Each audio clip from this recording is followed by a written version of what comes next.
Before we can get into this episode of the DevCast, be sure to like, subscribe, and join our community link down below. Hello everyone and welcome to the DevCast, your weekly Roblox podcast for all Roblox-related content and personal up-close interviews and conversations with some of your favorite Roblox creators. I am your host, Dev4Hire, and this is my co-host, Unix developer. Today we are here with AshCraft, a Roblox developer known for his iconic style in design and mesh work, as well as his contributions to the Roblox UGC program. Please welcome AshCraft! Woo! Hello. Super excited to be here. Yeah, all right. Yeah, we were actually in a conversation about in terms of Roblox voice chat, and how well it's going to be doing on the platform, and how well Roblox will implement it. In terms of you were asking the question, why why would they implement Roblox audio to begin with, voice chat, and essentially because of it's essentially people are going to be saying adult content type of stuff. So why would they actually essentially go that far? Well, in terms of my questioning, of course, like, how are they even going to like monitor this? Like, do you think they'd even do a good job at all? In terms of actually making sure that your age is correct, because I see a lot of holes. So what are your thoughts on that?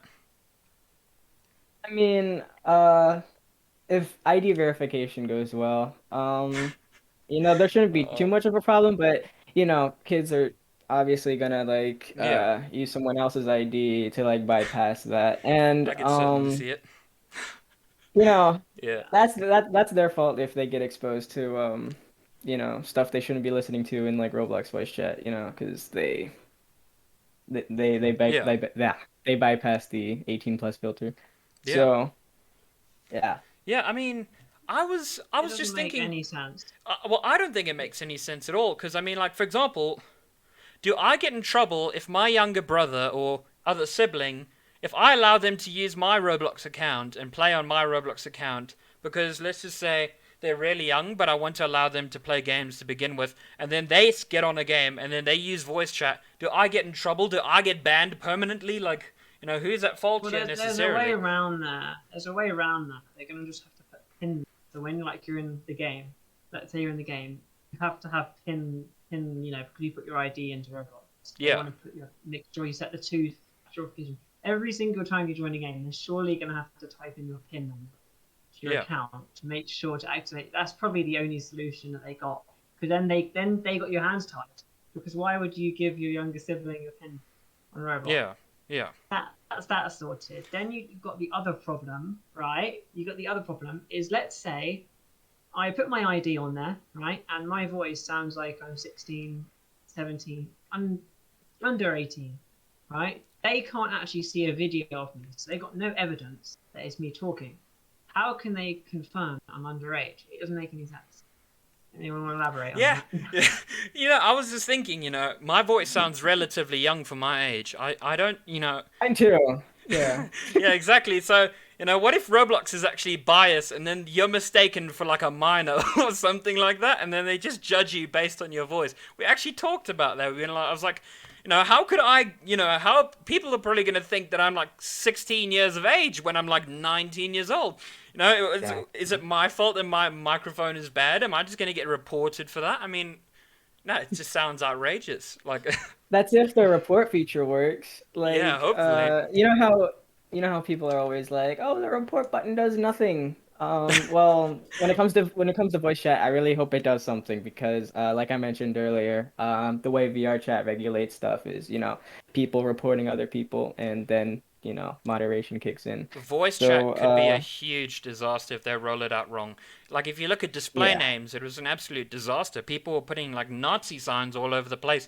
Like, people were literally But that using was a derogatory huge names. error. It was absolutely terrible. You could use like little symbols and things like that. They didn't even care. I was like, what are you guys doing?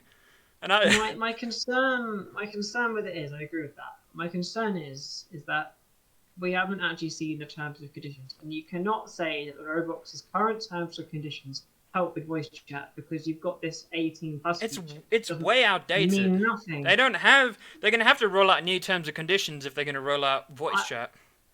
I can't really comment on it until they release the voice chat terms and conditions because I don't know what to say because I'm clueless. Yeah, It doesn't make any sense. yeah. It doesn't make any sense at all. But anyway, yeah, I think we should just move on from that conversation, and I think we should actually let's get into the questions, shall we? On certain questions that I would like to ask Ashcraft in particular. So essentially, one thing I want to actually ask is, how long have you done mesh work for? When did you actually start at? Okay, so I started in the Blender Renaissance of 2017. That was Yeah, when everyone started picking up Blender. Because the year prior, that's when Mesh Parts came out. So yeah. that's when I picked up Blender. I started out by just doing trees, and then I started out doing uh, furniture, and then that led to everything else. I love how you started on trees. It kind of reminds me of where I started, essentially. Yeah, yeah, Yeah. Well, you started before that, but then that's what made you stand out. yeah. Of course, yeah. I absolutely love foliage for sure. Yeah, I saw those trees that you made for. I think it was called Terrio, and Yeah. yeah, and I remember you asked me if my trees were inspired by those, and you know what? Actually, it was somewhat was. Um, I was just like, wow, these trees are absolutely gorgeous. I think I was mostly inspired by. Oh, just apologies. Something. Oh, there we go. I was mostly inspired by. I think it was. Windlight Bay, Uh, right? yeah, Windlight Bay. Yeah, in particular, that was certainly my inspiration. But when I did come across your trees, I was like, man, I just wish I could make these trees. Like I was like, these are absolutely fantastic. But then I took a look at other I took a lot of anime references and stuff like that, and I was like, whoa, this is wild. And yeah, that's essentially where I started out in particular. But yeah, I find it quite interesting where you actually started with trees. Um, and actually, there's also another question I actually want to get into is, in terms of new features, Roblox is rolling out these crazy new features all the time. And one thing in particular I wanted to ask you about is, I was just wondering, what are your actual thoughts on the new Roblox 3D clothing? And do you believe it's going to have a negative effect on, 3D? I mean, on general clothing designers as a whole? Okay, so I think 3D clothing is actually really cool. Yeah, And I think I've seen like a couple tweets on yeah, it of people doing stuff with it, and it's really cool. I do think it's going to hurt 2D clothing designers because I mean unless people make 3D clothing to where it has like a template similar to like yeah, the yeah, R15 template, yeah, and people can like customize that. But because clothing has to be like textured and all that, I mean I think it will hurt 2D clothing a bit, but I think they should be able to like coexist because there's going to be people that prefer the 2D over the 3D, yeah. and yeah, I think it'd be I quite mean I just think interesting it's cool. if Roblox actually just released general clothing and you could overlay that clothing design that you have on that clothing. But I think the problem with that is I think that as a result, I think due to how high poly the actual uniforms are going to be, I think they're going to turn out very Stretch. low poly and like smudged. So like I think all the uniforms are going to look absolutely terrible, especially on something like Arthro, which is so sophisticated, and I think it's quite, for me, it's quite frustrating. I don't think they should be rolling out 3D clothing when people haven't even implemented Arthro in their games. And, they haven't even implemented an Arthro body, a general one for a male and a female. And I think they could do that. I think they haven't done that for several other reasons. I think it's because, of course, people, of course, are going to make them inappropriate, let's say. So I don't know what Roblox is going to do. I think there's a lot of things from all these different angles, and of course, and as we talked about before, things will get very inappropriate with voice chat, whether we like it or not. So it's whether they're going to implement things in to be child friendly is going to be I think it's going to be very But hard. even with chat, they've had that battle. They've had that battle for years. We rewind back to 2012 to 2012 to probably back 2018, 19. Yeah. We had a massive gap where chat filtering was.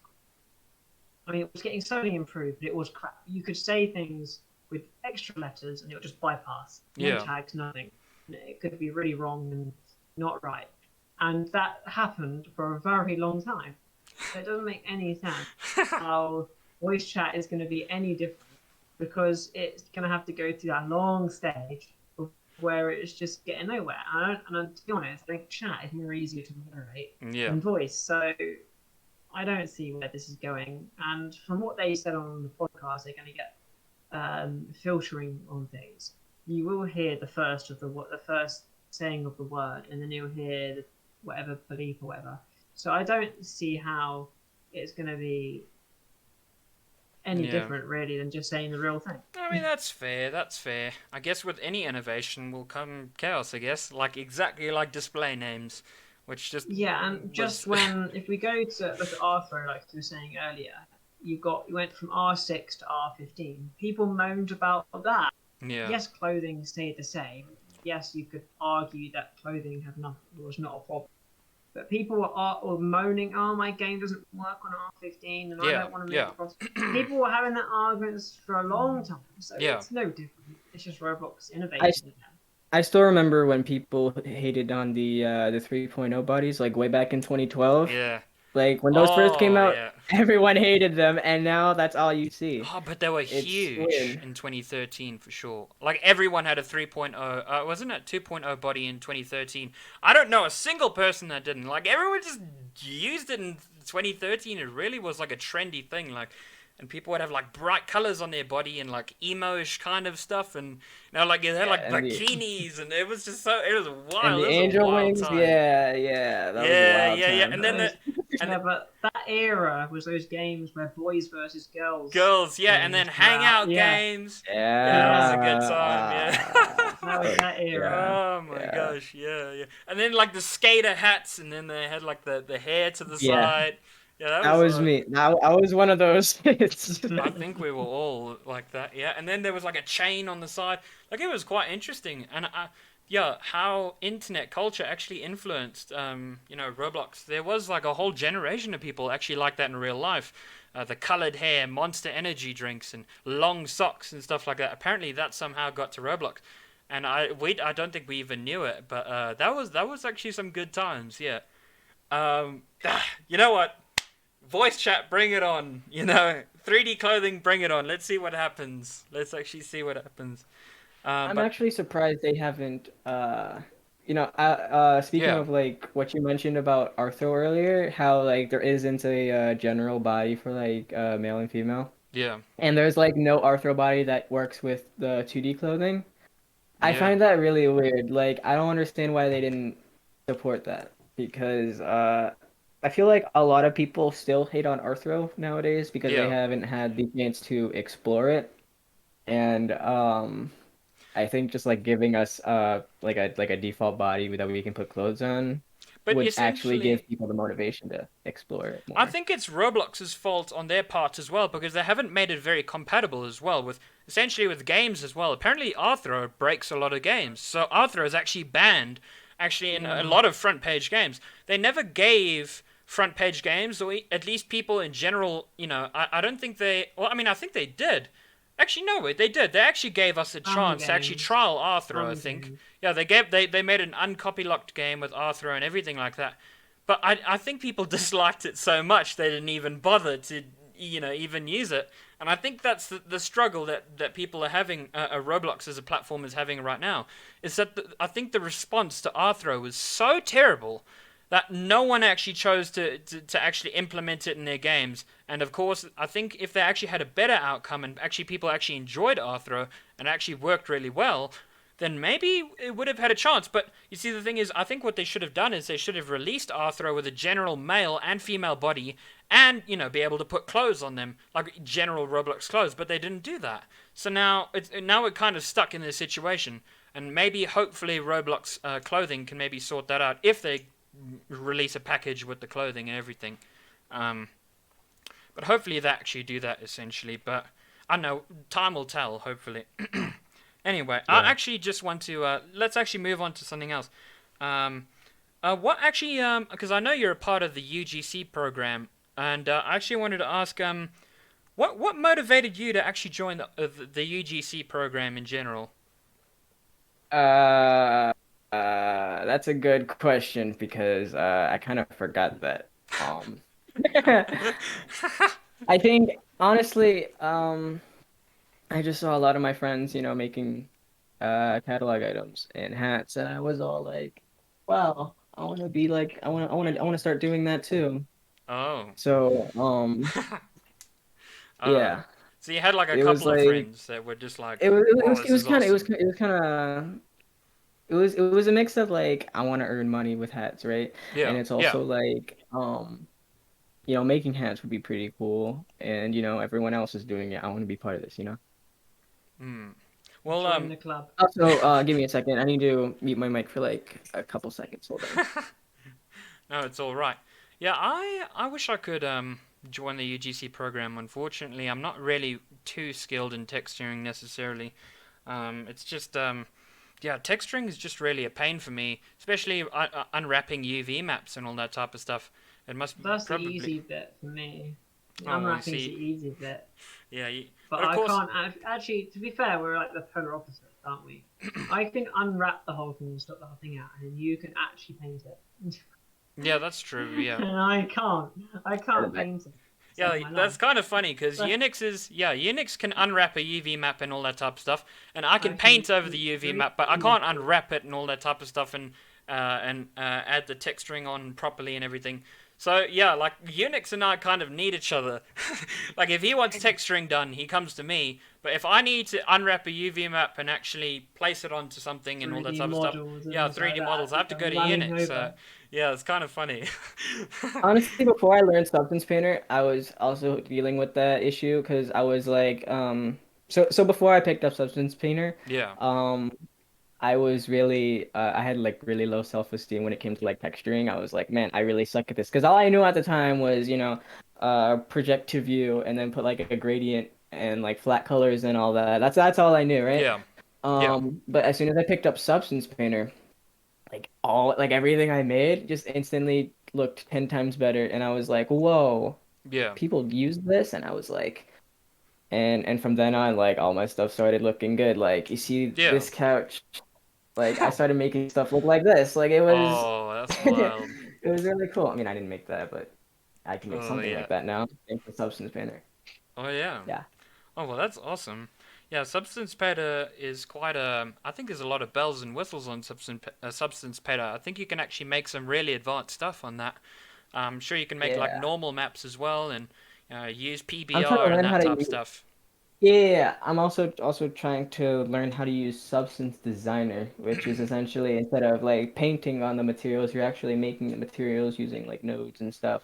And Oh. I barely know anything. I'm still like learning, but like I just really want to learn how to like make my own wood textures and grass textures and all that instead Ah. of like outsourcing them from like websites or just using like the ones Yeah. that you see Generic on ones everyone Substance Painter. uses. Yeah. Yeah. There's a lot I of. mean, I was with a friend earlier, a couple of days ago. I think it was a couple of days ago. Yeah, a couple of days ago. And I've never ever seen sub. I've heard of substance design or some painters, but I've never really used them or ever understood it. It's just foreign. And I was shocked with substance designer and things you can do. You can make tile patterns and tiles. You can then texture that, overlay them with different maps, auto Yeah. create for it. It is It's just really cool. incredible what you can make. Mhm. A stunner. I mean, I have a friend that uses Substance Designer, and every time they show me what they're doing, it's like, whoa, like it looks super cool. Like I'm like, you made that material, and it's like the super stylized and realistic material, and I'm like, that's so cool. I want to learn how to do that. That's like my number one motivation to learning Substance Designer, just seeing uh the amazing things people do with it. Well, I'm still yet to learn Substance Designer, but hopefully I'll eventually get there. I'm sure it won't be necessarily Yeah. too hard, but yeah, we'll see. I'm noticing Whatever. a lot everybody's more people learning Substance Painter now. I mean, I picked it up November of 2019, I think, or 2020, I forgot. Um, I picked it up, and then like a few months later, everyone else started doing it, especially UGC creators. They started picking up Substance Painter as well. I don't see a lot of people using Substance Designer though. So, if you want to get into that, you should get into that like relatively soon before everyone else starts doing it. But I don't know. Substance Designer is pretty tricky to use. I don't think a lot of people are going to get into it because it's node based. You're kind of like dragging things into each other, and it's a lot of complicated thinking and stuff. So I don't see a lot of Yeah. people getting into it, but it's really From useful. from what I learned by watching my friend as he picked it up like that, I needed some texture, which he was doing. I'm just stunned. So what it is, you've got literally a picture of a love heart, which you just get off the internet, right? Yeah. And you Mhm. can then plug it through some nodes, and it literally painted the tiles in of the love heart with the Hmm. image. So it transferred the image of Indeed. a generic love heart into a square pattern. And you can put that pattern and texture and make it look really real. So it literally looks like a real text on the wall. And then you can paint it on the wall. It's ridiculous. Okay. Yeah, we are back. All right. Let's actually, moving on. I actually wanted to ask you, what advice would you actually essentially give to someone who wants to, get into the UGC program? What advice would you give? Um, Number one advice I would give is don't expect too much from the UGC program. I mean, yeah, it's like a cool way of like making money and not having to worry financially, but a lot of people, like including myself, um, get like confused when they first join the program and they're not making as much money as they'd hope. And it's like, oh, uh, I'm not like my all my items are flopping. I'm not doing so well, and Yeah. suddenly I'm sad. Like the first few weeks or few months actually Yeah. of Yeah. my UGC journey, they were kind of depressing because I was looking at the numbers. I was comparing myself to other people, other UGC creators. And I was like, man, this person's items are doing so much better than mine, and like it was really a tough thing to get through. But as long as you don't look at the numbers so much, and you like don't compare yourself to other creators, then UGC will be fine. And especially if you're like a person who genuinely likes making avatar accessories. I'm not really the kind of person that's like really into making avatar accessories. I'm just kind of in the program because I'm just here, Yeah. Um, yeah, I'm not really big on avatar accessories. So yeah. So I was comparing myself a lot, Hmm. and I kind of forgot, like, I was making avatar accessories so that people could wear them. I was in that mindset of, oh, I'm making avatar accessories to make money. Buy my items now. And yeah, Yeah. you just kind of get lost in that mindset sometimes. Yeah. And you just got to remember that you're in the program to, make hats for Yeah. people to wear. It's not about the numbers. It's not about how much It's you about fun. make or yeah, you, Making. you just kind of have fun with it, Yeah. and some people. I mean, some people don't have fun with it. I've heard Oh people like no. staying up late to like get items done and stuff like that. And sometimes on a Sunday night, I'm like, man, I haven't made any UGC in like a week, and I'm like, ah, whatever, I'll do it next Yeah. week. And the next week Yeah. comes, I don't do any items. Like now I'm just in like a I'm like in a really unproductive loop right now because it's Um. like I get productive for like a single week and it's like in the next week and then I don't do anything for like a month, So uh. I haven't been really productive on UGC lately. I'm sure. So I Like. Is don't that know I don't is know that how I got there, caused but is that caused by motivation or uh self-esteem? I don't know. Um I know that recently um I haven't been sad Yeah. about like my sales or anything. I've just been like, Yeah. oh, okay, those are my numbers. I'm doing fine for myself at the moment. But other people joining the program, sometimes they join in and they're like, oh my, like the first week of my items, they've done really terrible. But the numbers compared to like people who've been in the program for like a few months versus like people who Yeah. joined in like a week ago, they're like vastly different Yeah. because Yeah. like a new member is gonna have like maybe I'd say like 100 to 1,000 sales being like the really good item, whereas like a veteran member would have like 1,000 to 5,000 or maybe 10,000 sales be really good for them, you know? Yeah. Yeah. Um, but yeah, Yeah. there isn't there isn't much I can talk about since Yeah. it's NDA, but Oh, yeah. all right. Yeah, because I know in UGC you do sign NDAs, just like also the event organizer program. There's all different types Hmm. of whatever role you get to choose, and yeah. But of course, I don't think there's any necessarily any guide in general. But I think there are some tips which some people did give. I think some people said if you want to get into the event organizer program, first of all, don't have a bad background. Don't don't be some dodgy person. Don't have started drama with someone or something like that. Apparently, and a lot of people said, you know, yeah, just don't take it too seriously when you join. Like if you apparently Yeah. some people literally like break down crying if they don't get accepted. And I feel bad because they really are trying and all that type of stuff to actually join, and but yeah, I think those two tips of advice are actually really good for as well, for sure. And I really did think those tips from other people are quite interesting. Um, you know, in terms of like, I just want to ask you, have have you ever had any certain failures in the past, and what did you actually essentially learn from any failure that you've essentially had in the past? Have you ever had any sort of thing that A you? couple. Oh, all right. So that game that you mentioned that I made, Terrio home Oh, I design see. battle. That wasn't necessarily a failure. I mean, it did okay. It got like 200 players a day, Yeah. and now it's at like I mean, it's still getting players. I don't know how, but it is. There's like there's like 81 to like 100 players every day now, Yeah. which I don't know. We don't update the game anymore because uh well mostly because I lost interest in like making those kind of games. Yeah. Um so I mean I would consider that a failure on my part because I actually, you know what? On second thought, there was a project that was a failure because it never started. I was planning on making a Transformers game for Accelerator, right? Oh. And For accelerator program.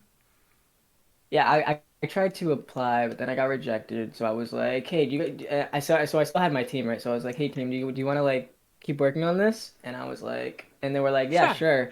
But no one did anything much. Oh We all just kind of no. sat there and Oh But I no. mean, that was kind of on my end because I was like kind of the project manager and I was really supposed to like tell people what to do and stuff like that. And I wasn't really getting anything done myself, Oh so I couldn't no. really like there was really no one to hold me accountable, which is why I hate being my own boss. And like Oh, that's it. and that's another thing. I wanted to mention about UGC. Like, if you're really bad at like holding yourself accountable and like being your own boss and like managing yourself, if you're Yeah. really bad at doing all those things, you're gonna suffer as like a UGC creator because there's no one telling you to make items. There's no one telling you to like upload things on a specific day. You can do all that on your own. Um, and like if there's no one really holding you accountable to that, you're just kind of you're kind of just gonna like fall out of the loop eventually, and you're just gonna like you're not gonna be doing much. Yeah. That's kind of what happened to me. That's kind of what I'm going through right now. Like I'm not really doing anything much. I've only been productive like for a full week this month, and that's kind of it. So Oh, all right. yeah, my accelerator project failed mostly because I couldn't really hold myself accountable and I can't really manage a team. Yeah. So, what I've learned from that is, don't take any leadership roles. Um, Oh, that's it. because yeah, I know I can't really lead. I mean, I can. I mean, I see myself more as a creative director, Yeah. Yeah. instead of like a project manager. I can't do both. I Yeah. Because I have like ideas that I wanna, pursue in like a game and stuff like Yeah. that, but I just can't, manage myself to like, Yeah. commit to those ideas and like make sure other people are working on those ideas as well. Yeah. So, All yeah. right. Well, speaking of holding people accountable, in terms of, recent negative events, essentially, would you also actually have to say that, do you think the Roblox community as a whole in general, do you think they maybe essentially are too overreactive? In general, because, like in terms of, whenever anything goes down, in general, also like I referred to before, if you're not accepted into the UGC program, or they do get declined, some people just like freak out and just break down and go crazy. But even events in general, even for like the smallest thing that you say, or anything that you say on Twitter, like do you think that people just in general are being way too hard on themselves, or just way too hard on other things as well? Do you say that? I mean, yeah, honestly, the number one thing that like scares me the most when on Twitter is definitely like cancel culture, Yeah. because you can like make a small mistake or like say something Yeah. controversial or something like that, and boom, I'm your career is terrified as instantly well. over. Everyone knows you're this kind of person now. It's over. Yeah, yeah. Like I don't really like my mind can't really wrap around like what you're supposed to do in that situation. Like even if you do make an apology, people are just gonna like mock you for it. They'll be like, that wasn't a very good That wasn't a apology. good apology, yeah. I don't know what you do in that situation. It scares Uh, the crap out of me because it's like you're stuck. You're trying to do everything you can to save your career, but no one's trying to, you know, yeah. like forgive you for what you did, you know? Yeah. It's scary. Yeah, they say it's even worse when you show your face because, if you want to get a job in the future, your face is everywhere. Deal with it. Oh well. Yeah, yeah, yeah, Like, oh yeah. no. Oh no. Oh no. You know, you gotta try really hard to then bury your past now. And that's terrible. Hmm. Yeah. No, I think, yeah, I'm also terrified myself. I wouldn't necessarily know what to do. I don't think Unix would know what to do. I don't think any of us would know what to do. It depends on the situation, Yeah, really. that's true. I It mean, depends on how blatant they caught you on something, essentially. And I'm saying on something that you probably thought was perfectly fine at that time. But of course, everyone else is not cool with it, so you can't, you know, oh well. Rest in peace, I guess, yeah. All right. there's Actually, always going to be a right and a wrong way. yeah, There's that's true. no, there's no That's true. straight line. Yeah. I just want to ask you, Ash, do you actually invest in Roblox stocks? No, I don't. I mean, I tried. I tried Oh, getting into stocks, but it's like, I tried hooking up my bank account to the stocks app, and it didn't work apparently. So I was like, okay, I enough don't care stocks. anymore. That's over. And I Oh never got into no. stocks. Oh god. Oh, all right. I mean, that's actually quite a short, simple answer. It's like, yeah, no. I tried, but yeah, it ended up failing, and yeah, that was the last time I touched stocks, and that's it. Oh, Yeah. that's awesome. Well, I mean, that's kind of interesting there. Yeah, I haven't invested necessarily yet. I'm still saving up just some of my own pocket money at least to invest, not my any business money that I earn. Yeah, but yeah, hopefully, I think I'm going to give it a shot, but yeah, I'll see how things go. Um, do you actually believe that there's a problem with Roblox security at the moment? At the moment, well, I don't know actually. I haven't really seen posts about people getting their accounts hacked or something like Recently. that. I've never, I, Yeah. I've never had any issue with Roblox security. Like my account's never Man. been hacked or anything, so I can't really say whether or not there's an issue or not. Hmm. Um, so I mean, I Yeah. guess there is, considering like there's always going to be like an exploit out there that like gives people like Roblox cookies and stuff and access to your account. Yeah. Um, but Yeah. yeah. I can't really say Well, much I about think Roblox surely there security. should be a problem technically because I remember there was that one method they can actually get your account through your SIM card where they could actually call up your service provider of whatever your cell phone. But I don't even know how they even Oh get yeah. that information. It's like, what? How do you know what cell phone Yeah, provider I SIM It's, use? swapping. So, I you know, remember. I think well it could be a nut of two ways. There's two ways that they could have got it. yeah. All right. There's the way of you accidentally installing an extension to like Google Chrome, and then you get your data that way through cookies, Yeah. or because you do use two-step authentication with time. Or the Yeah. other way is they hack into your account and they get your number, and then when you then get someone's phone number, it will then show which broadband company, not broadband, but Yeah. telephone company you are, and then they can ring it up and then say, I've got an issue, and then it probably there's some sort of scam there Hmm. going on. But I don't think that it's ever going to get sorted. That reminds me. That reminds me. I remember when that SIM swapping drama happened Yeah. with Geskapone, everyone was like scared because they thought that it was gonna happen to them, right? And I saw people like changing their passwords and like Oh enabling no. 2FA, and it's like just just remove your phone number from your Roblox account. Yeah. Like that's really all you needed to do because like once they swap the SIM card and they have access to your phone number, if they're gonna log in using that phone number, you might as well just not have that phone number in your account in the first place, right? Yeah. So Yeah. yeah, yeah. So I don't know why people were like, rushing to add more security when they just could have Yeah. removed the phone number from their account. Yeah. Yeah. So It was I pretty think funny I to think watch though. what's how the scam works is they get your number, they fake your identity because they've got your name and address and your date of birth from your account. They then ring up the company, get a SIM card. Yeah. That Yeah. SIM card will Hmm. then give you the new phone number. That's that same phone number. So you get two SIM cards with the same phone number, and they can bung it in their phone. That's how they bypass straight through into security. Yeah, Yeah. That makes sense. Well, a nifty, yeah. That was quite an interesting creative way.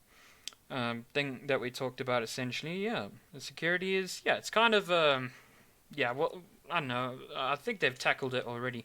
Do you happen to play any Roblox games? And if you do happen to, what is your favorite Roblox game or Roblox games? I don't really play Roblox games that often anymore, but if there was a favorite, I would choose. Actually, let me go look on the website right now. Give me a second. I gotta get out of VR for this. You're in the Yeah, same I position really I'm don't at. know. All right.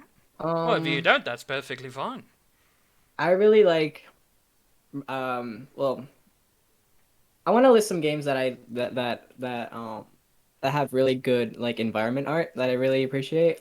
Yeah. There's there's Mermaid's Life. Yep. I I I was don't just I don't about to play the game, say. but I What? I really saw you playing the enjoy game. What are their you talking about? yeah. I was playing it yesterday because I was talking to the environment uh. artist on the team. Oh, I Yeah. see. All Oh right. wait, you know who they Yeah, are. cause Yeah, yeah, yeah, yeah, yeah. yeah, yeah. Okay, that makes sense. Yeah.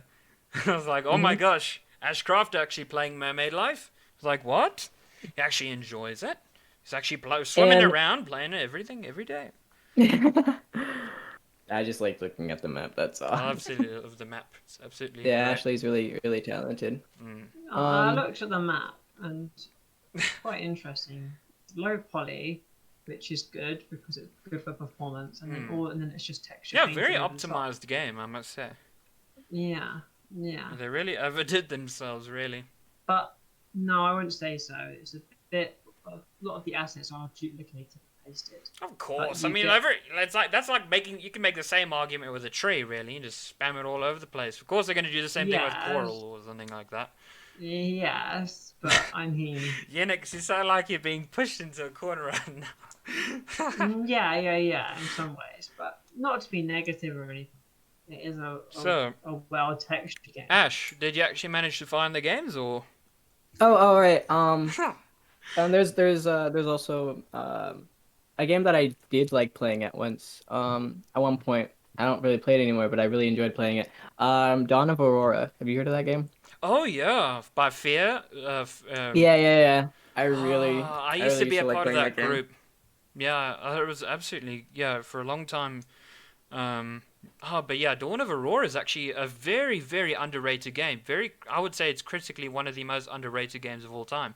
It's just such Right, a like you see that, like it usually has like 300 players at once, and it's like, I'm man, like, I wish this game had what? more players. But at the same time, it's like if you're an actual if you actually play the game, you would know that like more players would mean like more Yeah, chaos because there's a lot of things that like younger kids aren't going to understand about like the gameplay aesthetic and stuff like that. So it's like, you know what? Maybe the game's all right with just 300 players, you know, because like you've got like a dedicated community doing all these kind of stuff and like yeah.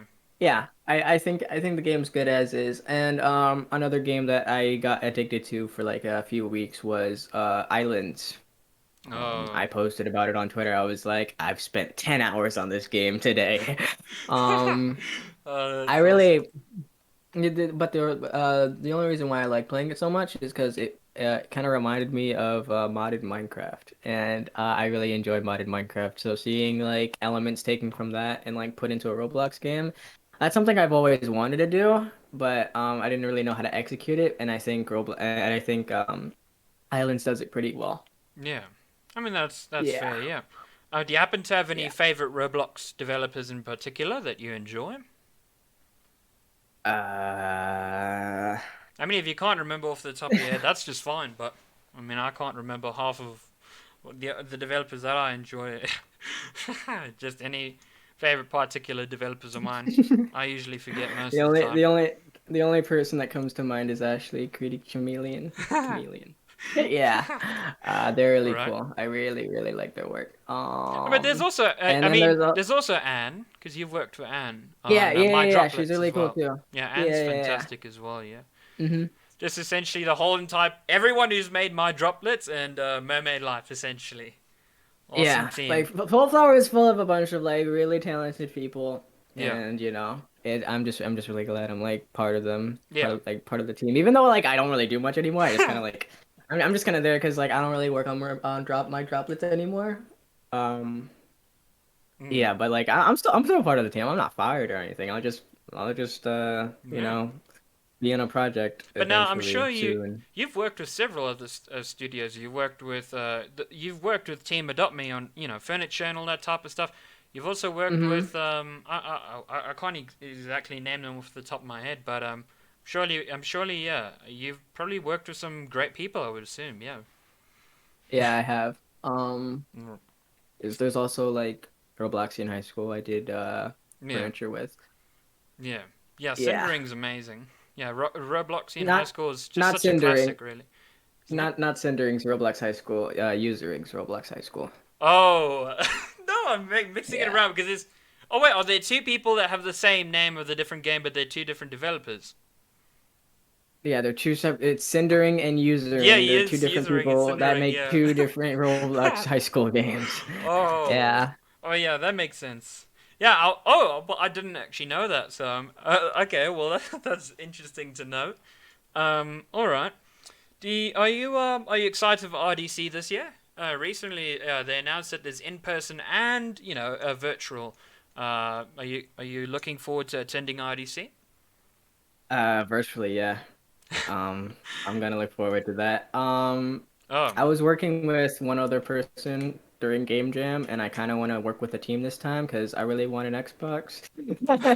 what? I hope they do that again this year. Um, uh, oh, that's awesome. yeah. Oh yeah, well, yeah. Yeah. Did you actually go to last RDC physically, or was it?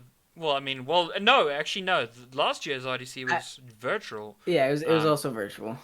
but have you attended it physically before? Or was No, it? no, I haven't. I have Uh, not. no, okay. All right. Well, that's quite interesting. Um, Shame. yeah. Anyway, I don't think we have much more to ask. I think we're right towards the end of the podcast. I don't think there's necessarily anything to ask. Actually, you know what? There is a few things I can ask, but you could just ask. You can answer them in a very short manner. Like you could just say yes or no, and we could just move on. Do you listen to any Okay. podcasts? No. Okay. Interesting. What do you do in your free time? I play modded Minecraft. Yeah, and Well, Yenix could yeah. say the same, for sure.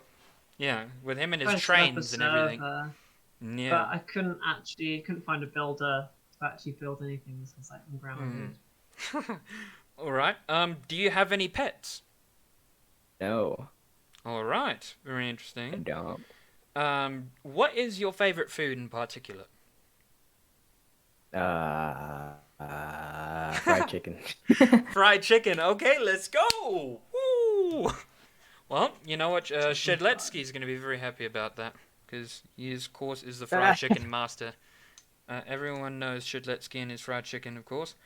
What is your favorite genre of music? Do you happen to have a favorite genre of any particular?